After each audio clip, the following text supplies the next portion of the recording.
We are now going to kick off our next panel, which is Shaking Up the Food Supply, Reimagining Your Plate.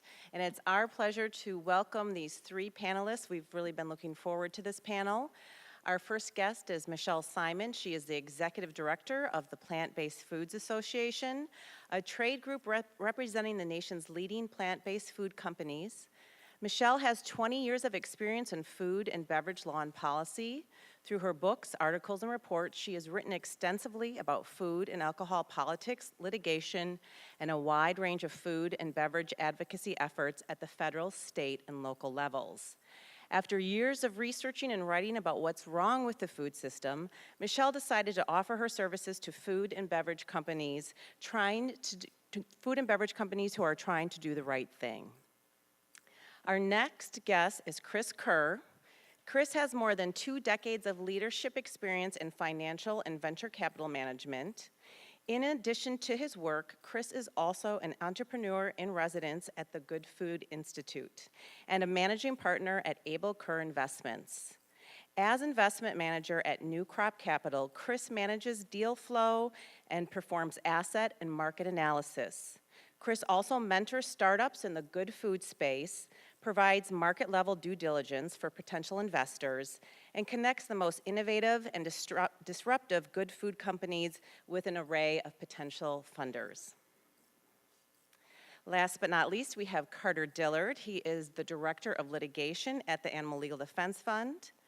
During his time with us, Carter has quadrupled within less than 3 years the number of matters the organization has filed, and he has helped achieve judgments, settlements, and precedent that, among other things, replaced negligent management at public shelters, ended systematic abuses at factory farms and hunting facilities, moved wildlife from roadside zoos into sanctuaries, and improved standing for animal advocates, and halted false advertising of animal products.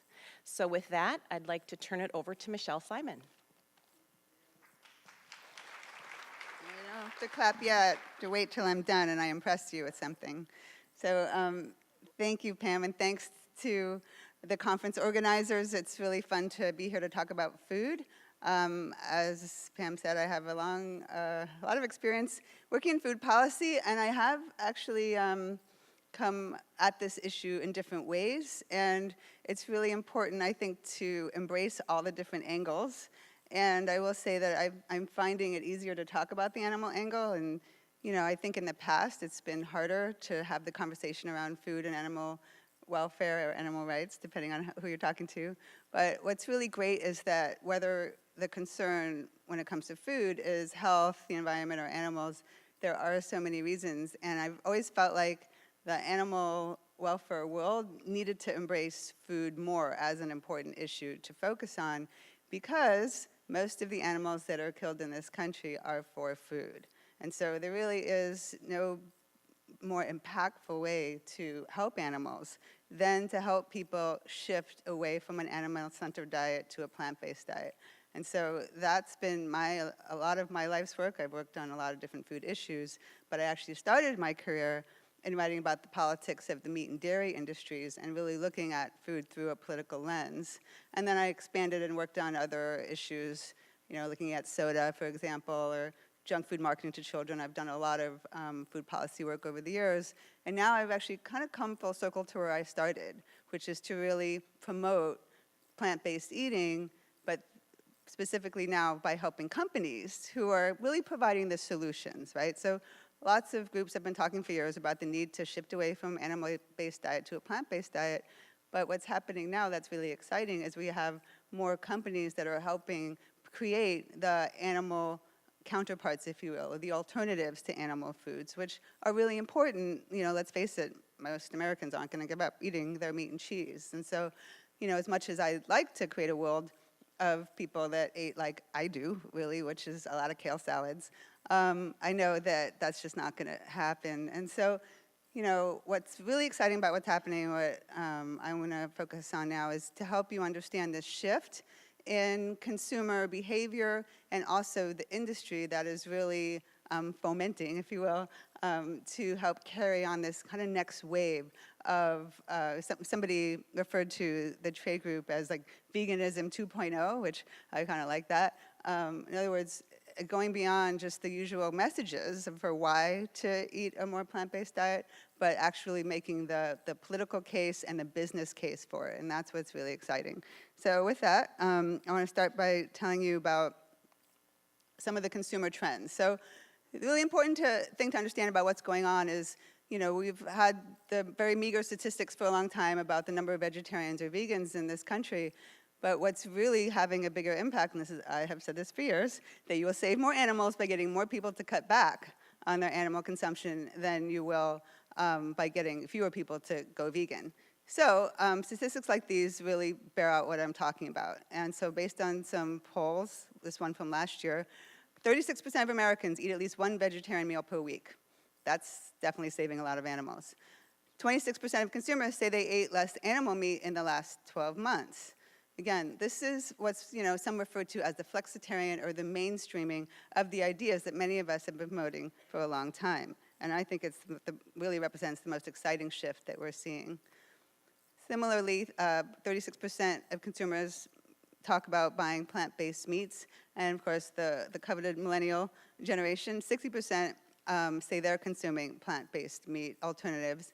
And then 36% also say they prefer plant-based milk. So, non-dairy beverages are just exploding in the marketplace. You see it with, the dairy industry just really on the defensive. It's pretty funny if you've seen some of the ads where they're making fun of soy milk or almond milk, because that's all they've got, because they can't actually tell you why you should be drinking the lacteal secretions from a cow, but they can make fun of the competitors that are really growing like gangbusters.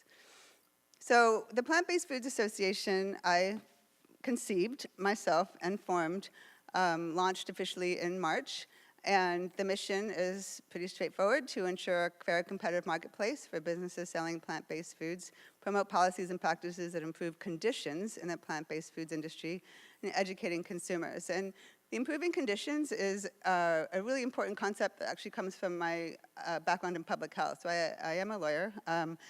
And I also have a public health degree. And so the idea in public health is to create the conditions for healthier choices. In other words, to have policies that actually encourage healthier eating by making healthier, whether actually any healthy behavior, whether it's smoking, drinking, or eating, or any kind of health behavior, you want to create the necessary conditions for healthy behavior.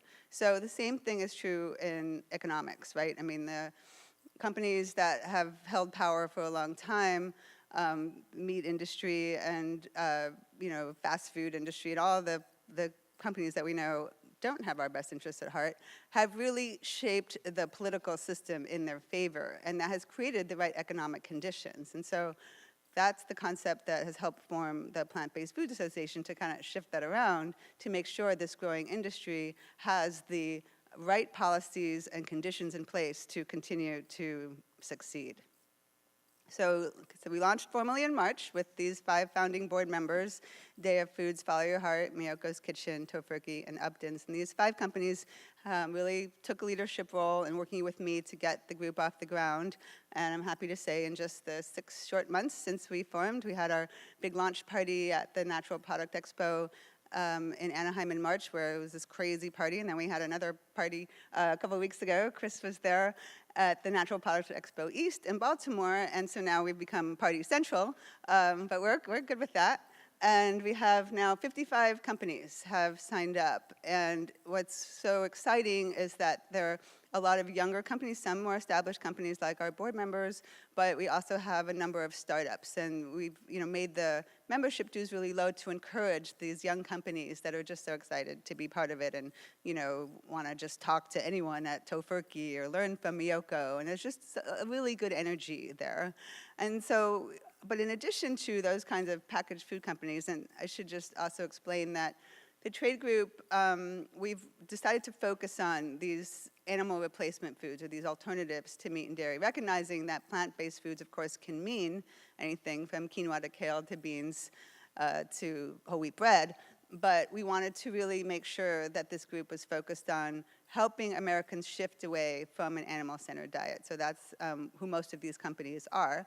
But we also have other types of companies like ingredient suppliers, so companies that supply the plant-based proteins to our finished product companies. And then a few restaurant chains and meal delivery services, of course, is a hot thing right now. So it's really great to see an array of companies that have come together. And this is really the first time that this industry has a collective voice. And it's just, I'm really excited about it because it was my idea. But it's happening.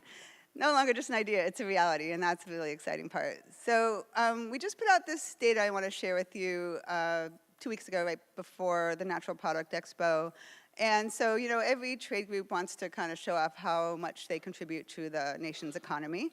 And so, I've spent a lot of time learning about and writing about trade groups in my career, mostly the meat industry trade groups and the processed food industry trade groups. So I've learned what they do, and I decided, well, let's do those things for the right companies. So one of the things they do is describe their contribution to the economy. And so what we did was found that, again, this particular sector, so the meat substitutes, the cheese alternatives, and the non-dairy beverages have created so far over 60,000 jobs with a pretty good average income, about $13,000 higher, in fact, than the US average income. And that's totaling about $36 billion in jobs income. And this is all based on a revenue total of $4.9 billion. In other words, the combined revenue that the industry makes for itself is $4.9 billion, and that results in all of these other benefits to the economy at large. So other examples are that this industry creates into the economy an additional $13.7 billion in total sales. So that means because, Miyoko's Kitchen is selling her wonderful nut cheeses like gangbusters, it means that that's creating additional, work for distributors and then sales in the neighborhood where those people live and so forth. So it's a significant contribution. And then the $6.1 billion as a component of that specifically to our GDP. And then my favorite statistic, we met with policymakers in DC last week, and so I love telling them that our industry contributes $1.1 billion to taxes. So that's a good chunk. 1/5 or 20% of that almost $5 billion of revenue of the industry is going to help, pave the roads and pay for our government workers. So, that's the kind of thing that policymakers really love to hear. And of course, this is just the beginning, right? So the industry, we know, is already on a fast growth clip. And in fact, that figure I gave you of the 4.9 billion, the growth of the industry is estimated to be, I think, about 3.7%. In other words, that from last year, from the time they measured a year of revenues. And that growth figure is twice what sort of conventional grocery sales are. So that's a really significant figure as well, because, groceries sales are pretty much flat because Americans, they can only eat so much despite their best efforts to eat too much. But our industry is actually growing twice as fast, so that's pretty exciting. And then I wanted to share the study of environmental impacts that looked at specifically comparing meat substitutes to regular meat. And they found that meat substitutes produce 10 times fewer greenhouse gas emissions than similarly produced processed beef, which is pretty cool. And then they also looked at the driving miles and found that steak is similar to driving 29 miles, while meat substitute is driving like just 3 miles, which was the first time I'd seen that specific comparison made, so that was pretty cool. So I want to just give you an overview of our strategic plan. So the idea here is to help promote this industry through various channels. So consumer access, making sure that these products are everywhere consumers go. Policy, we talk about leveling the playing field, and public relations. I'm going to go into each one, give you some examples. So for the retail environment, I don't know about you, but I go into my local Safeway. It's almost impossible to even find some of these products. I mean, I know where they are, but if you're an average consumer, you're not going to know where to look for them. So we want to help fix that problem, right? We want to make sure that consumers understand what these products are and where they can find them, and that they taste really good. So visibility, and then we were talking about doing like some fun certification to really call out the section of the supermarket. And then food service, working on college campuses. If any of you want to talk to us about, your university, if you're in school right now, really trying to drum up interest on college campuses. We know that students are looking for more plant-based options, and there's just a lot of untapped opportunity there.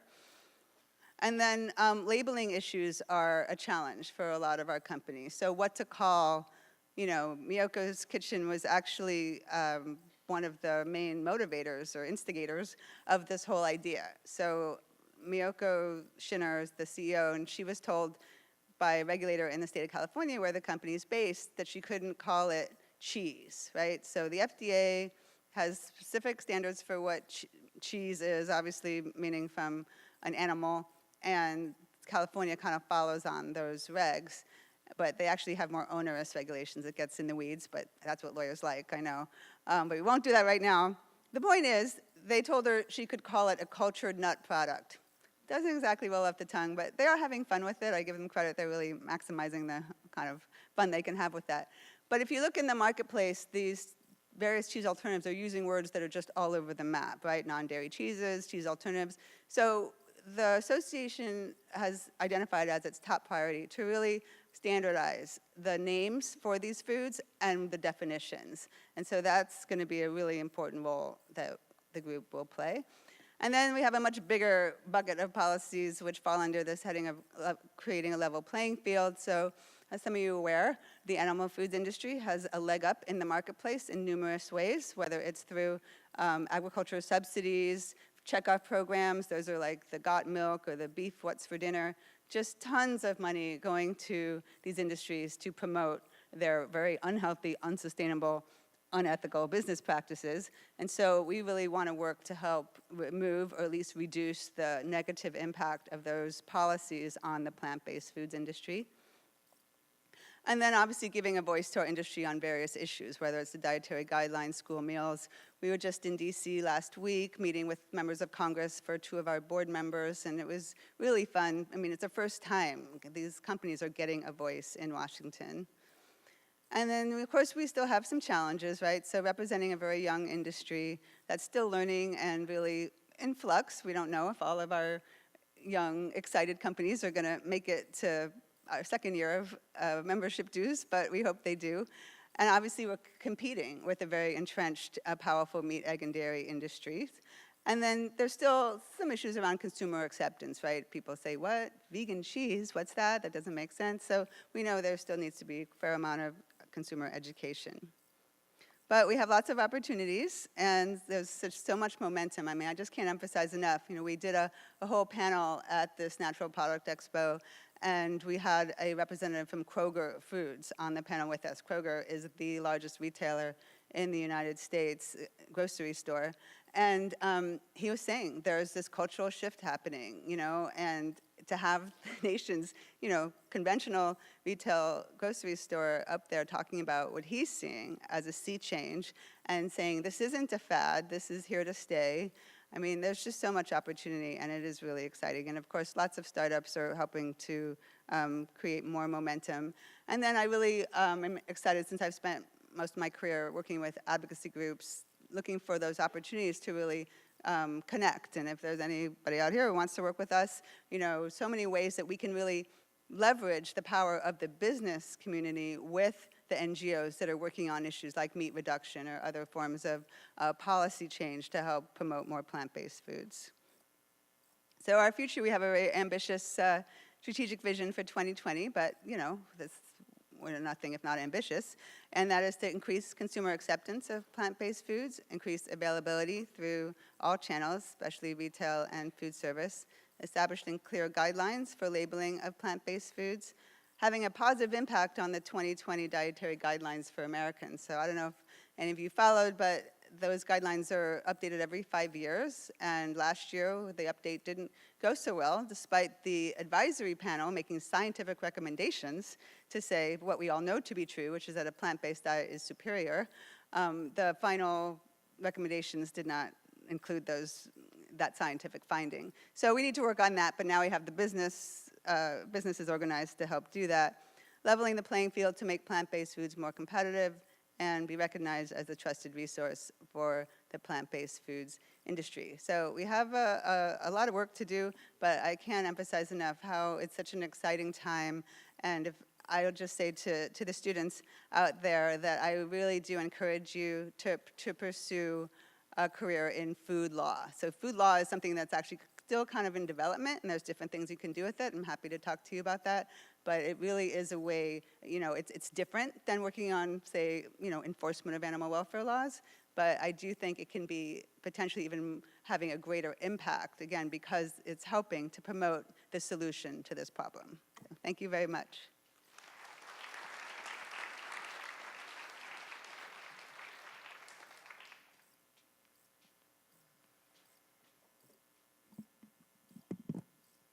I got the dreaded post-lunch slot here, so I'm going to do my best to keep you from slipping gently into a food coma. My lunch is waiting for me. I got a Terry fish fillet, vegan fish fillet, waiting for me at the end of this, so I'm very excited about that.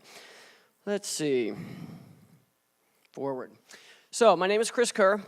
I've got 2 jobs. One is I'm the entrepreneur resident at the Good Food Institute, and the Good Food Institute is laser focused on transforming the food industry away from animal agriculture. We're doing this in a couple ways, one of which is through innovation and commerce, but also to help pave the way in kind of regulatory issues, spurring innovation through both capital contribution as well as shaping and helping entrepreneurs enter into this field. The other half of my job is New Crop Capital. So while the Good Food Institute will work with anyone who can help transform the agricultural industry towards animals, New Crop Capital is just one of the tools that we get to use. Sometimes money is needed, sometimes it's guidance, sometimes it's connections. I like to focus on the money side, and so that's what I do. So New Crop Capital is a $25 million investment trust. We invest for the long haul. We have no particular time frame. What we really want to do is invest in places with the small amount of money that we have. We want to invest in places that can have the biggest impact. So clearly we're going for the big animal sectors. We're looking at chicken, beef, dairy, eggs, the things that are kind of the biggest offenders in this space. As you can imagine, I look at a lot of business plans every week, and if I were to come to you and say, Chris, I got this great new invention, it makes lemonade. And when I make the lemonade, I take 40 gallons of water and I synthesize it down to 1 gallon of lemonade. Well, my thinking would be that better be one hell of a good cup of lemonade right there. Because clearly the inputs aren't matching the outputs. There's something that's really inefficient about that. So this is pretty much our food system. It takes 40 calories to make 1 calorie of beef. It takes 35 calories to make 1 calorie of pork. And even on the kind of the better end of the scale, if you will, it takes 9 calories to make 1 calorie of chicken. That is insanely inefficient. And it's an inefficiency that we've been putting up with for a long time. But what's hidden in there is a lot of the collateral damages that come with that. There's a lot of things that go into making something that's that inefficient when it comes to inputs and outputs is being pushed off onto other areas. So sometimes that might be health or environmental degradation. Whatever it is, it's coming at the expense of someone else. If my wife were to say, I want you to go out and get a car to take our kids to school, and I came back with this. By the way, you can Google any image and it will show up. If I come back with a tank, well, clearly I got a vehicle that can get my kid to school, right? So theoretically, the end result is what I was looking for. But what it is ignoring is all the collateral damage that came with that very first decision. I destroyed the roads along the way, ran over my neighbor's bike, caused traffic, you name it. Nobody likes the fact that I'm taking my kid to school in a tank. So clearly the decision that I made from the beginning was the flawed one. And we've stuck with that in thinking that all we really cared about was the outcome. A lot of people like to say our food system is broken. The fact is it's not broken. It's actually insanely efficient. The problem is that efficiency, like I said, is really being exacted upon outside, or it's exacted upon non-market things. So it's coming at the expense of animal suffering. It's coming at the expense of land degradation. It's coming at the expense of our healthcare system. All of those things are on balance sheets that are outside the actual food opportunity. So our investment thesis is we got a really good operationally efficient food system that's a piece of crap. It's a piece of crap for the animals, it's a piece of crap for the environment, and it's definitely a piece of crap for human health. And so we want to address that inefficiency. If what we're really talking about is disrupting a business, why is it that something like food, which is so important to us, isn't being looked at as carefully as it should be? Well, one of the problems that we run into is this little pesky thing called utility, and that's an economic term meaning usefulness. And there's some things that are in utility that we can measure. We can measure calories and nutrients and vitamin B12. But then there's this other little pesky thing, which is, how does it make us feel? What about the pleasure side of it? Does the smell of bacon make us happy in the morning? Does the smell of a steak remind us of our grandfather and the 4th of July in 1972? There's lots of things that we can't put a value on, but people hold that dearly. And because of that, the collateral damages are often ignored. I mean, you think about the decisions that you make for food, they're often pretty spontaneous, right? And so while we kind of feel like, yes, we could change hearts and minds, getting to sustainable behavioral change when people are making decisions kind of at the spur of the moment, like what am I going to eat right now, most of the stuff that we really try to push, such as do you really want to eat that hot dog and think about the animal suffering, it really doesn't come into play. And so we really want to look at how do we solve that pleasure utility. And that collateral damage is serious. You know, you look at CO2 emissions, you look at diabetes, food scarcity, land degradation, and clearly heavy-duty animal suffering. So we have this thing called historical trajectory, and that historical trajectory is the decisions that you've made in the past and how they affect or limit or influence the decisions that you can make today. Now, 10,000 years ago, when we decided that it was a good idea to eat animals for food, at the time it was a good idea. Animals are a great way of storing calories and nutrients and energy, particularly for northern climates. That decision worked for a really long time. But about 10,000 years ago, we decided that we should start farming animals, and that was probably where we made our fatal flaw, kind of like me going out and getting a tank to take my kid to school. I don't have a kid, by the way, but it's funny. So what started with this turns to this. That's a factory farm. That's a feedlot. What started as this turns to that. And what started as this turns to immeasurable animal suffering. So what do we do? How do we solve this? Well, we want to change hearts and minds, and that can work some of the time. But we want to use technology, innovation, and the market to compete with agriculture. But we want to do it without actually impacting consumers. We want to meet them where they are. People make these impulse decisions, and it's really hard to fight with that utility that those decisions bring. If we can get to them where they're standing, and using innovation in the marketplace to do that, we can actually think that we can affect long-term sustainable behavioral change. I'm a fast talker, so I apologize for that as well. We are focusing on disruption and transformation and innovation. So I look at disruption as taking things that already exist and reassembling them in a different way. So if you look at Uber, taxi cars already existed, cell phones already existed, online transactions existed, GPS existed. But when they put them together in a unique way, it created an entirely new industry, or at least a new way of doing things. Innovation, which is another area we focus on, is actually kind of, I think of it as discovery, right? And so if you're looking at using science to discover certain outcomes that might transform an industry, we're focusing on that as well. The other part of what we want to do is redefine corporate strategy. And so we're looking at industries that exist today who are broadening how they define their own position. And so if you look at Dean Foods at the time, I think it was the third largest dairy in the country back in 1993. They put a small little investment into a company called White Wave. By 2006, they owned that company, and today it represents a huge disruptor in the marketplace. And they did that by making a pretty distinct decision that we don't have to be in the dairy industry, we can be actually in the milk beverage industry. Similarly, the meat industry should be following suit. And so they shouldn't think of themselves as being meat suppliers, but protein suppliers. And this is actually happening right now. You've got companies like Cargill that have actually internally rebranded their Cargill Meat Products Division to the Cargill Protein Products Division. That's a massive shift in mindset. And you think about the opportunities that brings to those companies, it takes them from a very narrow focus to one that can actually be all-encompassing. And all of these corporations are literally created to serve their consumers. We vote with our dollars. They should be looking at this as part of their own strategic plan. We're focusing on two kind of, parallel tracks. And so what's happening in the plant-based analog space is definitely all ships are rising. There's a lot of innovation that's happening there. And we see that in the next 10 years just getting better and better. If you look at these companies up here, the only one that was around when I became vegan in 2002 was Boca. Silk was there, but barely.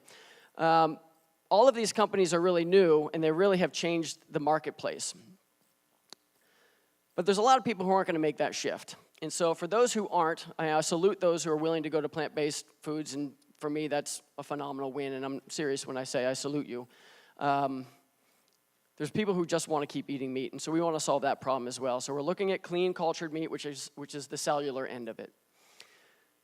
About 10 years ago, I would say that the dairy industry, about 1% of it was plant-based alternatives. Today it's 9%. This is a multiple thousand-year-old industry that just got completely shaken up, and in a way that it will probably never go back. So we looked at that and said, if innovation and commerce can solve that problem, changing hearts and minds is a lot less painful. So we want to keep investing in that space. Right now, only 1/4% of the industry, and Michele can probably correct me on this if I'm wrong, is plant-based alternatives in meat. And you can imagine if we can get to a $700 billion industry, up to 9% of that being plant-based alternatives, that's billions of animals are being saved every year in perpetuity. In the cellular level, just to use layman terms, if you want to grow a tomato in the wintertime, you plant a seed inside a greenhouse, you give it all its nutrients that it needs and its sun and vitamins or whatever it needs to grow. A seed knows exactly what to do, right? It's going to grow a plant, it's going to grow a tomato, and you're going to eat that tomato.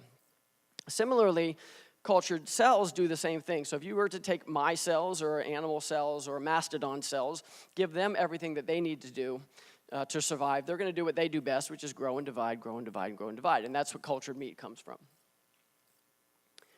So what does it mean to disrupt something with what I'm calling the moonshot of clean cultured meat? Well, that's a $700 billion industry that's got farms and trucks and slaughterhouses and everything that comes with that. It's a massive amount of infrastructure. There's another industry that's about the same size, which is the airline industry. And so you can imagine if tomorrow I told you that I invented teleportation. And I can't believe this is the second time Star Wars is being used today. Star Trek, yep, nice catch. So what does that do to this industry? Now you're talking about not needing airplanes anymore, and all the infrastructure that comes with that, they all disappear, right? That's a major, major shift in that entire industry. And so we look at that and say, well, what does that do for farming? What does it do for capacity? And how can we repurpose that for better things? How are we entering this market? Well, we want to be at least a little bit sneaky about it. There are a ton of animal products that are really used for functionality, specifically for functionality. So if you look at eggs have a bunch of different proteins in them, and usually people who are making foods are looking for one or two of those proteins to do something. And so companies like Clara Foods are isolating those proteins, growing them the same way that you would brew beer, and they're being able to replace that as an ingredient.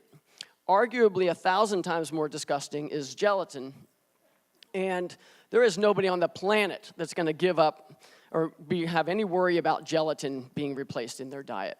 And gelatin is purely a functional food. It's about creating structural rigidity in foods. And this is actually being done right now. A company called Gelzen just changed their name to Geltor. But they actually make gelatin that's better than the natural product because it actually performs better.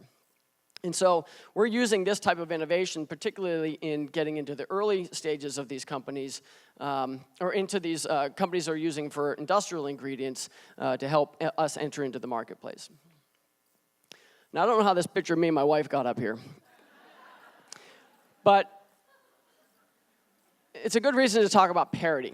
And parity is really key for us.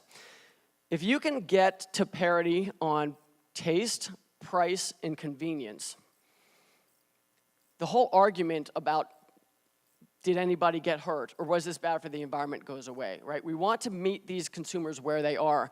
And you can pretty much go out there and survey anybody and they'll have their heart will be in the right place. But at the end of the day, when they're making that impulsive decision on what to eat or what to buy, it's one of these three things that's going to actually drive that decision.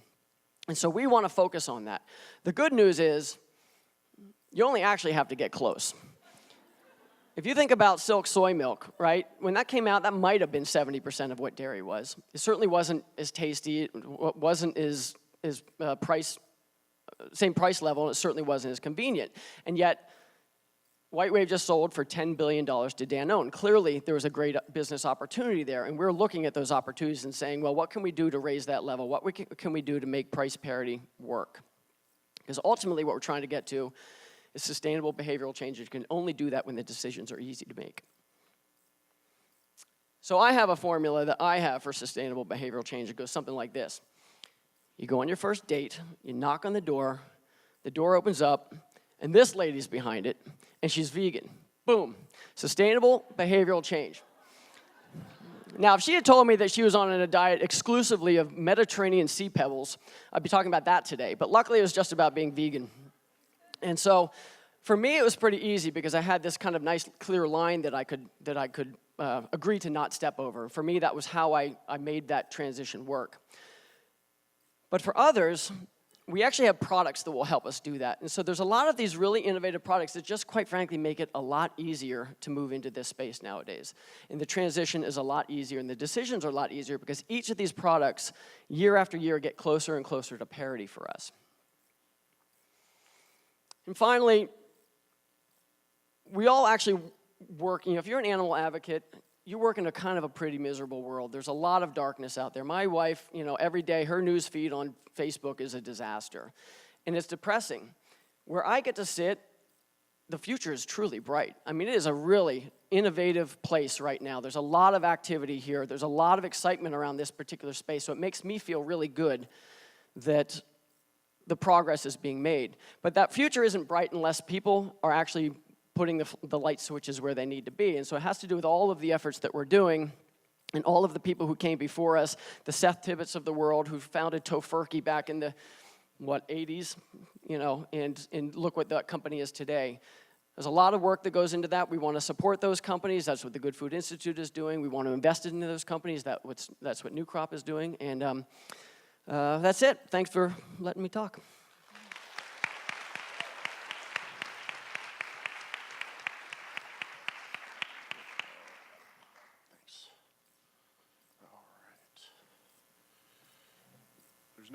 No one from Follow Your Heart in the audience, is there? Okay, I was convinced those were diet cheese cubes last night when I went up and grabbed a handful. Who realized that they weren't also? Anyone else? Yeah, it's not the same thing, a cube of Follow Your Heart and a cube of Dia. And I sent a few non-vegans over there to initiate their veganism. It's an unusual result.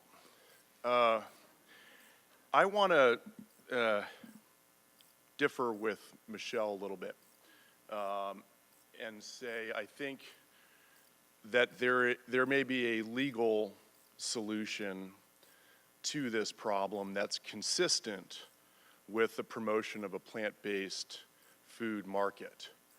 And the connection is pretty simple, and that is if meat producers are consistently violating the law, state law or federal law, in a way that gives them an unfair competitive advantage over plant-based producers, lawyers might have a role in assisting this marketplace, not by promoting consumerism, but by enforcing the law.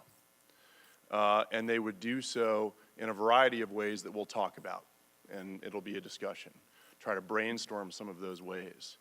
But I think as a sort of room full of lawyers, you all are thinking, how can I get into this industry, this explosive plant-based industry? And of course, a lot of you are eyeing the cushy desk job of an in-house counsel at some of these companies, and that's good too. But there are also ways in terms of litigation and otherwise to get into protecting and promoting the plant-based field.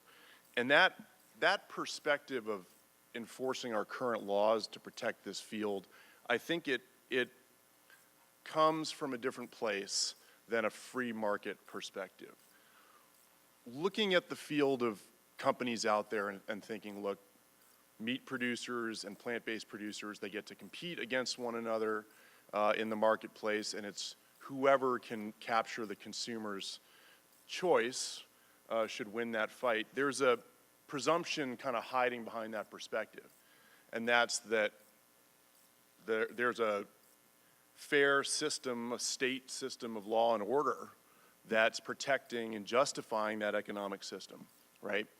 But as we've heard from Steve Wise, right, the animals don't have a choice in that perspective. So the idea that some consumer should be able to choose whether or not animals are treated cruelly in a factory farm might fly in the face of the idea that, look, the animals aren't part of the system. System's not just. Without a just system, we don't have a level playing field that allows an economic market to go forward in a fair way. And so I think looking at existing laws and looking at whether or not meat producers are towing the line is, meat and dairy and other producers are towing the line is a fair question to ask. And another question, I think, fair question is, it's fair to say from the Animal Welfare Act through state cruelty laws that our system seems to presume a desire to minimize animals' suffering while they live. And at least justify it in some cases, but I think if you could promote legislation that would, this is a way to minimize it, Temple Grandin style, we still get our end product, the animal, probably would be very popular. But this again raises a basic philosophical question. If you care enough about the animal to minimize their suffering, why are you taking their life? And so I think these questions underlie a presumption that the free market is a solution. But as I said, I think there is a way to cooperate with the people that really are probably saving more animals in factory farms than any animal advocates have in the past by changing consumer choice. And the way to work with them is, I think, to target the illegal conduct of their competitors, and there's a lot of it. First question, let's presume that some factory farms might be violating state cruelty law, with or without the common agricultural exemptions that exist. Why wouldn't that normally be addressed by our state system? What about prosecutors? Wouldn't they be taking care of that? Does anyone, and I'm going to ask a few questions to the audience. What I'm going to do is repeat your answer so we'll capture it on audio. Wouldn't our existing system of state cruelty law apply to factory farms, and even where there are some exemptions, the prosecutors are sort of duly keeping an eye out for violations? Any thoughts on why there might be violations of state cruelty law on factory farms, even though there are laws that probably prohibit that? Yep. And you have to be loud. Yep. I am doing an externship with a criminal special judge right now, and I asked that very question because there was actually somebody that was being prosecuted against an anti-cruelty statute on the books in Oklahoma, and it was against a horse. So it was livestock type of animal, it was with the food and water from it, was prosecuted like this. But I asked why not we bring suits against the cows, chickens, and pigs that are on factory farms and slaughterhouses that are being treated cruelly, because exactly what was stated in that statute in writing was what was happening to the animals every day on factory farms and slaughterhouses. And the judge and the ADA, and he's a very young ADA, but when I brought up, what do you eat and why do you choose, when you have a choice between plant-based and, meat, why do you choose meat? And he said, because I like it and I don't want to think about those things. He had no answer for why he didn't bring suits against some other criminal actions. So there was no answer to that, and he basically said, I don't want to know. Yeah. I mean, the politics that make our criminal justice system run are rigged entirely against prosecuting the industry that the Plant-Based Food Association and other folks are competing against, right? Factory farms oftentimes are the largest businesses in the districts where the prosecutors are operating, employing oftentimes many of the citizens that live and vote in those districts, right? The idea that animals who have no say in the actual voting in of district attorneys and other underlying sort of political engine that runs our justice system, the system's completely rigged against us. So there may be, in fact, a system where their competitors are in constant violation of state cruelty laws, even in cases where there are exemptions, because in most cases those exemptions have never been interpreted in published case law and are ripe for smart attorneys like you guys going out and finding out what they really mean. And this question sort of looms large because of the presence of things like common agricultural exemptions. David Wolfson pointed out recently, it made a great point, that if the factory farms weren't violating cruelty law, they wouldn't need line item exemptions for what they do.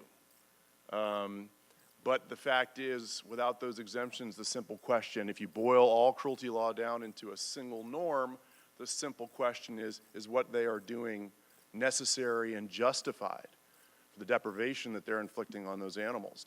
Deprivation of space, deprivation of sustenance, deprivation of absence of suffering, deprivation of social interaction. All of that deprivation, is it justified?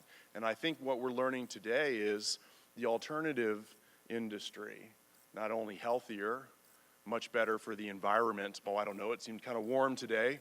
I guess that's because 2016's on its way to being the hottest year on the planet. Methane is a significant contributor to that fact that we all now live with.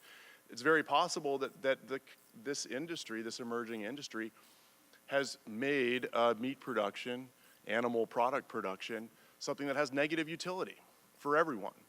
And it'd be hard to say that the standard animal production methods are justified given this alternative.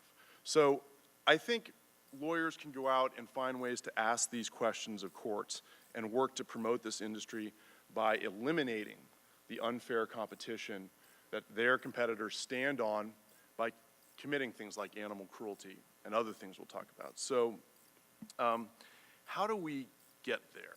How do we get to challenging the unfair competition advantage that animal producers have? I think it comes in finding a way to convince the competitors that it's in their best interests to call the animal product producer out, right? It's very hard to be a plaintiff in civil litigation, right? You are subject to discovery. I'm going to hand over all your records. You're going to be deposed, 6 hours sitting across from an unpleasant attorney. You're going to be dragged through the mud in the press. Oh, great, this business is litigious. That's a great way to launch your brand. And the company you're going up against, no doubt, has enough resources to bury you in terms of volume litigation. Okay, that's your pitch to the budding plant-based company.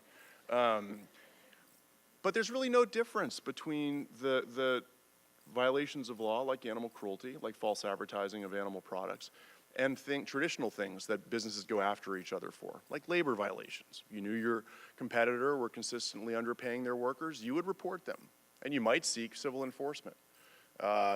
If you knew that your competitor were producing their product in a way that was unsafe for the consumer, you would report them. And I think it's a trick of triggering and energizing the growing industry of plant-based producers that have an economic industry, have an economic interest in eliminating the unfair competition and litigating to make sure that their competitors are acting on an even playing field. And if you can create that shift in consciousness where the producer will see some advantage in litigating or reporting or getting in the fight of enforcing the laws that then justify consumer choice. First we have the state, then we have the market. I think that's one way to go. So a few examples, and I won't go much longer, other than I think the point of this whole discussion is to encourage you all to think differently about animal protection law. It's no longer just going to be a prosecutor. It's no longer just going to work for an organization to promote its work helping animals. I think now it is more about going into the marketplace and finding plant-based producers and helping them fight back. And I want you all to be able to do that. So we'll think of some ways in. What's one of the worst ways that animal producers compete against plant-based producers? What is one of the things that they do consistently? You can't walk down a grocery aisle without seeing this nonsense. Yeah. High protein. High protein, and how so? The animal products are always touting, and I'm seeing commercials now from the dairy industry saying milk is like real protein, or as opposed to plant-based milks, which inherently are fake or inadequate protein, and it's frustrating. Yeah, it's sort of like becoming the absence of gluten, I think. That falls into a larger category of what I just consider to be false advertising, and that includes false labeling. I think that animal producers, certainly by representation, are pretty consistently lying to consumers, because study after study have shown that consumers want their animals, the animals that produce their food, treated in certain ways that these producers do not use, and they will tell the consumer anything they want to hear. And so false advertising is pretty rampant. We've had, how audacious can it be? The Animal Legal Defense Fund worked with a vegan producer of a product called foie gras to sue foie gras producers over referring to their production practices as humane. And to think about Wayne Pacelle, Humane Society, force feeding an animal so that their liver expands 8 to 10 times its normal size. The animal's essentially going into liver failure at the time they're slaughtered. Big disparity. That word has to mean something. In fact, federal district court in that case found that it did mean something, and that the producer had standing to enjoin the lies. After that decision, the case settled. There's an example, false advertising. So you all, how do you go engineer these cases? Find the ads. Do you think an ad is misleading, that a reasonable consumer would take away an impression of the production method that is different than the actual production method? Look at who's making the advertising, and look at who they're competing against. And there's nothing wrong with suggesting to the competitor, hey, you might be being undercut. Now, there's a picture of a cow in a field happily grazing away. The plant-based milk producer may have an interest in eliminating that if it's not the case. And it usually is not the case. What other state laws, federal laws might be being violated besides laws against false advertising by the animal production markets? Any others? Yep. Public health laws, right. So those fit under a variety of categories. There are actually some great representatives here who work in that. Take an example, would be environmental law, right? There's a decent chance that a CAFO is going to be treading the line or crossing the line when it comes to federal or state environmental law protection than a plant-based producer. Certainly the case when it comes to some food safety issues, and food poisoning lawyers know that all too well. That would, again, could create an unfair competition advantage for the producer. They may be using that method to lower their prices and undercut competitors. I think the first question people have asked is, well, wait a sec, is a meat producer competing with a plant-based producer? District court found that foie gras is competing. Generally, yes, the point of this prior presentations is there is competition, and it's usually easy to show that those two products are operating in the same market, and that a lower price for a meat-based product could be an unfair advantage. Another area we talked about is state cruelty law. And this has not been tested, but I propose to you all, and maybe one of you all will go out and find it and maybe bring it back to ALDF for us to help you. I would propose that there are factory farmers that are consistently violating their state cruelty law. California has no common ag exemption, for example, and in a way that gives them a distinct advantage, price and otherwise, over their competitors. And given the fact that in California especially, there's a lot of competition between plant-based foods and their meat alternatives, that could be the basis for, under California law, what's called a 17-200 injunction, right? Businesses are allowed to sue, to enjoin the unfair acts, illegal acts of their competitors that give an unfair advantage. So how do you get to cruelty law around these prosecutors that might not have the most political incentive to actually enforce the law? You find a competitor and say, look, you really have an interest in enforcing this law, and there are ways to do it. Other laws that might consistently be violated that would give an unfair advantage over the plant-based producers? Anyone else think of a way in? Yep. Labor laws, yeah. So, and this is a tricky one, but there is a strong argument that the entire factory farm model is propped up simply by the concept of cheap labor, and certainly minimize labor inputs by mechanizing the production method so that the worker required per animal goes down to a tiny fraction of what it used to be. But then you also are underpaying those workers in various ways, in violations of state and federal labor laws. And again, that model probably doesn't carry over to plant-based production. And there are others. You all read wonderful settlement in the antitrust case, compassion over killing, false claims acts, lots of other violations that when legislators designed unfair competition laws, they knew that the state alone can't enforce its law, that they needed to rely on the market and the people in the market that had an incentive to shut down their competitors that were cheating by violating the law. And you take advantage of that as this market emerges. But I'll submit again, I think the trick is to find ways to convince the emerging market that it's worth their while. Because right now it is certainly an uphill battle to be the pioneers to bring this legislation, bring this litigation. But they won't be bringing it on their own. It will require lawyers in the room like you all to convince them to do it. But I think, and I'll sort of end with this, I think that is our addition to the development of this market, at least as litigators. Certainly we can go on as legislators to pass laws to level the playing field, right? Let's get rid of the FDA's slanted regulations regarding labeling of products. And there's no, I mean, how is this possible? These things are all slanted. I mean, think of who occupied the marketplace when these political systems were put into place, right? When the regulations were put into place. These producers and an increasingly small number of concentrated producers, they own this marketplace. But as the disruptors come through, there'll be opportunities to make change. And I think the legislative angle would be great, and the regulatory angle would be great. But I think in the boardrooms of these companies, they're very sensitive when they get sued. There's a lot of press.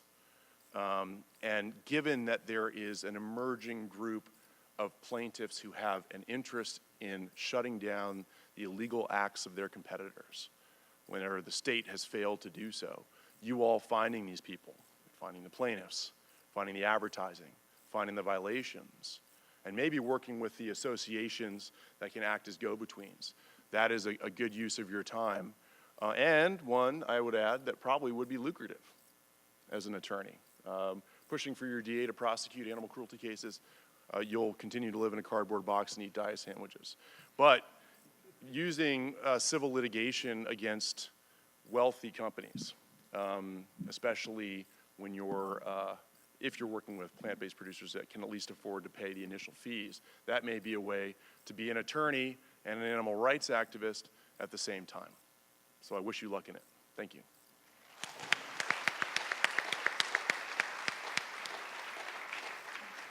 Now we're going to open it up for some.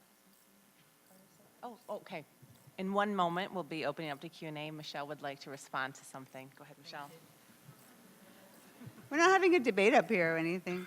No, I just want to be clear because I felt like you were saying that I was saying that the solution is in the marketplace alone. And then I got at the end where you kind of added in what I was saying about legislation. But as you know, I am a fan of using all tools in the toolbox. And I want to point out one way that we've already worked together. And Carter and ALDF took the idea to me to have us submit an amicus brief in the appeal of the Idaho state law ag-gag challenge, legal challenge. And so I was really happy to do that. I think it's a really good example of, and it was the first time that any industry, the plant-based food industry, got to make the legal argument that the ag-gag laws are actually anti-competitive. And, kudos to Carter for coming up with that brilliant idea. And I hadn't actually thought of all of the other ways that you were describing that are also anti-competitive. And so, we definitely need, all solutions on the table, including, the good work that Chris is doing to help promote new technologies. So, yeah, I think that there's all kinds of potential. You're right, though, there is a challenge in getting, plaintiffs. And, it's hard when you think about some of the bigger companies, it's, risky for them. The smaller companies, they're too scared to, do anything. They're just like treading water. So I think there's definitely a challenge there, but maybe we can find some medium companies that are, confident enough and really activist-oriented to take that on. I just want to. And I had a quick question for Chris before we open up for Q&A. I loved your presentation, and I can understand why organizations are coming to you looking for funding. What was your pitch to investors to invest in your type of fund? Did you find most of your investors found this to be a money-making proposition? Was it because they would be social influencers or disruptors, a combination of both? How was that process for you? That's easy, because in our case, it's not an investor, it's a donor to a trust. Okay. Who basically gives plenty of money to other animal causes, but this was one tool that just wasn't being used. And in fact, if you look at innovation and how it's disrupted lots of technologies, whether it's the iPhone or whatever, it happens really, really quickly. So for us to not use that as one of the tools, as one of the ways to put our money to use, was unfortunate, and he recognized this. Since then, because it's what we have as a trust, we actually can't receive any money from anybody. But we've had about 80 incoming emails for people wanting to invest in our trust. We can't take your money, so we're actually looking at creating a second Interesting. limited partnership now. The difference is that a trust has no particular life attached to it, where a limited partnership is typically between 10 and 14 years in length. And so you, generally speaking, you'll invest for the first 5 years and you'll harvest for the second 5. And that's wonderful for the plant-based space because that time frame works. But if you're looking at the kind of the cultured clean food space, that horizon doesn't quite hit yet. And so it's going to be hard for us to pull money into that kind of major undertaking. The good news is there's lots of opportunities inside the plant-based alternative space. Thank you. How about we open up the floor? Anyone that questions, please come up to the microphones.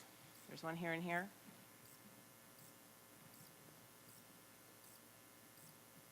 Hi, my name is Brittany Cardoza, and I'm an undergraduate at The Ohio State University. And when I was living in dorms, and with like you brought this up on college campuses, there's not really a lot of options. There's pretty much like the sausages and the hamburgers, and beyond that, there's not a whole lot. And I was actually just at a focus group last week because the university is interested in having more vegan and vegetarian options, but they said that they were having a hard time bringing them in because like they can only get things from like United Foods. And so like at your organization, are you like working with them to try to get on, like to be able to be delivered by United Foods? So you definitely hit on one of the biggest challenges that our companies have identified in trying to break into the college market, which is distribution. And it's a whole different system than in the retail sector, which is also a challenge. But the other thing is just even providing the right type of foods in the right quantities for food service is just very different than retail.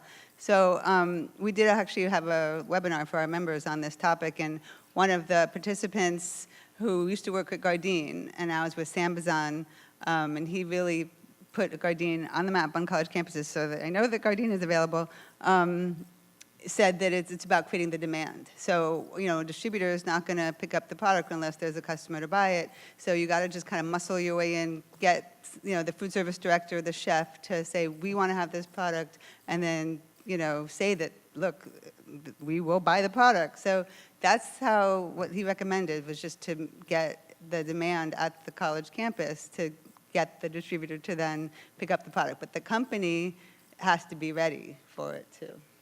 Yeah, we try to invest in an ecosystem. And so I look at it as innovation sitting on top of a three-legged stool where the next leg is really production. And that's usually a capital issue. But oddly enough, people think that if they produce product, therefore people will buy it. Distribution is actually the biggest hurdle. It's wheels on the ground, it's old school, and actually getting product from point A to point B is one of the biggest hurdles. A lot of people think once they get into Costco, the game is done. But in fact, if you don't drive traffic to actually take those products off the shelves, it won't stay in Costco very long. So that ecosystem is super important, and you play a very, very big role in driving the demand side of it. Because even if you look at the wonderful products that we have here in the United States, you go over to Europe where they invented the word vegan, and you can hardly find any meat analog products over there. So the demand there is massive, but getting the products there where people actually buy it is a really, really big hurdle. So at New Crop, we're actually trying to invest in that entire ecosystem, not just innovation and making companies create more product, but actually making sure that it moves from place to place, and that people buy it when it gets there. I'll just add one thing. I mean, sounds like you're at a public university where the Big one, like There- 60,000 students, so hopefully a big market. and there would be limitations on exactly how operations works with vendors in terms of establishing contracts. Without, I mean, it may be they have not towed the line in terms of public bidding over contracts on food services. And so there may be a legal angle to force them to do that, because that sort of thing is not looked upon kindly by state regulators. And you may want to look at how they've worked out their food service contracts in the past couple of years. Thank you. Thank you. Hi, I'm Michele Inman. I'm a 2L at Oklahoma City University. And I had a question with regard to what can we do from, the government spends a lot of money on animal products, like in school systems and in prisons and things like that. And I know in California they've done a really good job about agitating for, and they were in the courts, in the state courts, to get vegan options on school lunch programs. And then also I just saw something on social media about there is now U.S. prisons are going into some vegan options or offering vegan meals to on the federal level, not on the state level, but the federal level. Do you know anything about that, and how can these kinds of companies get more involved in those kinds of initiatives? And it's going to be a long road ahead, again, because, you know, the states have control over what they're offering in the school systems and that kind of thing. But how can we get more of that kind of action going on? Have you thought anything about that? Okay.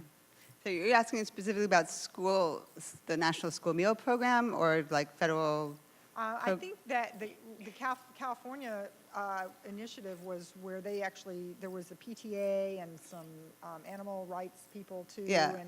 And they were able to get the vegan, vegetarian options on the school meal plans in the state of California. So I don't think it was federal. I think it Yeah, was the I'm not states. familiar with that particular initiative, but there's Okay. certainly efforts, you know, all over the country to have more vegetarian options on the school meal line.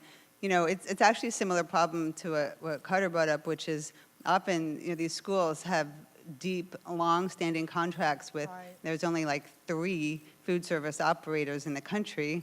And so they just, you know, and they all have these very sweet deals in turn with Tyson and all of, I mean, if you go to, I've been to the School Nutrition Association trade show, I mean, it's just, someone called it carnival food, and that's what it looks like. You walk in and it's hot dogs and pizza and, you know, it's a horror Right. show.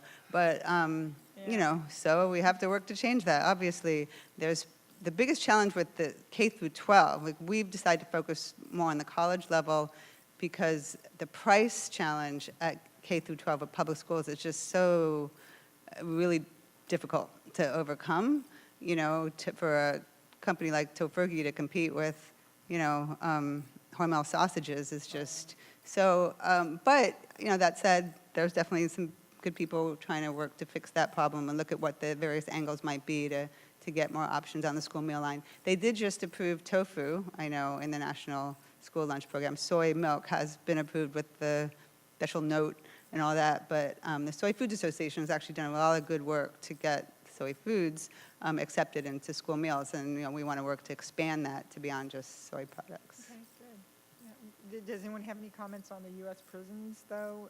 Does anyone know anything about Yeah, that? no. Or, We have some people through the Humane Society that have been working on the prison side, and price parity is pretty key there. I mean, they want cheap food, protein. They look at, it's a combination between nutrient value and price.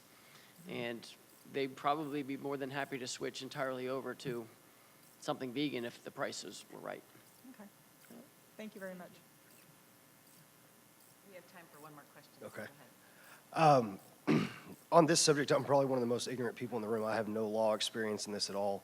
But that's what has inspired me to ask this question is on the educational side of it to the public. I hear a lot. I spent 6 years as special operations paratrooper, so I appreciate a good fight as much as anybody. But, right, on the educational side to the general public, maybe like through the fitness industry, I was speaking with Liberty earlier about that. There's some people that are going that way. It's not the most exciting side of the debate, but what's being done in that sector to let the common American like myself know the advantages out there, because there's not a lot unless you know where to look. to find the information. I couldn't catch the whole question. So Just I think summarize. it sounds like marketing maybe more to mainstream, and I think that was one of your prongs, you know, for your association, so maybe you can talk about. You're talking about like mass marketing campaigns like Got Milk for Got Almond Milk? Right, something like that for the public and also for people who work in the Yeah. farming industry. On the ground level, you're probably not going to change the minds of the guys at the top making the billions of dollars, but your core Americans at the bottom, if they see several advantages to switch from that industry possibly to a food-based industry, a plant-based food industry. Yeah. So, Kind of a subversive tactic. Is anything being done in that aspect? Yeah. I mean, as an association, you know, we've decided to focus our limited resources, and mass marketing campaigns is definitely not on our agenda. I mean, the biggest factors, as you know, Chris identified, we know this from years of public health, for people making food choices is taste, price, convenience. I mean, obviously, if you market the way the meat and dairy industries do, you're going to get in front of those consumers, but it has to taste good and it has to be cheap. Our approach is really about leveling the playing field. Right now, the meat and dairy industries have an unfair advantage when it comes to marketing. So, like, I encourage you to read, I did a whole report on the dairy checkoff program a couple years ago, and it was eye-opening. And I can tell you, like, and it's not taxpayer money per se, it's industry money, but it's USDA, it's congressionally required, USDA-regulated pots of money. So, you know, tens of millions of dollars go into these funds for each dairy, pork, and beef, and that's what is creating this really, you know, uneven playing field when it comes to marketing. So, you know, we're never going to compete. We're never going to get an almond milk checkoff that can possibly compete with Got Milk. So that is not our strategy. It's to say, this is crazy. Why is the USDA promoting all of these foods that we know are the least healthy, that the dietary guidelines are actually saying to cut down on, or should be saying? You know, so it's really about making sure that these companies can compete. And then, of course, individually, they can do their own marketing. But that's our approach to that. Thank you. And with that, I would just like to thank everyone for attending. I have 2 announcements to make here. I want to remind the attorneys that we've applied for CLE credits, so don't forget to sign in. There's paperwork up there so you can receive the proper credits. And then if you have the time, we'd love your feedback on all the sessions, and you can go to EventMobi event app and rank the sessions and give us some feedback. We'd really appreciate it. With that, I'd like to thank the panelists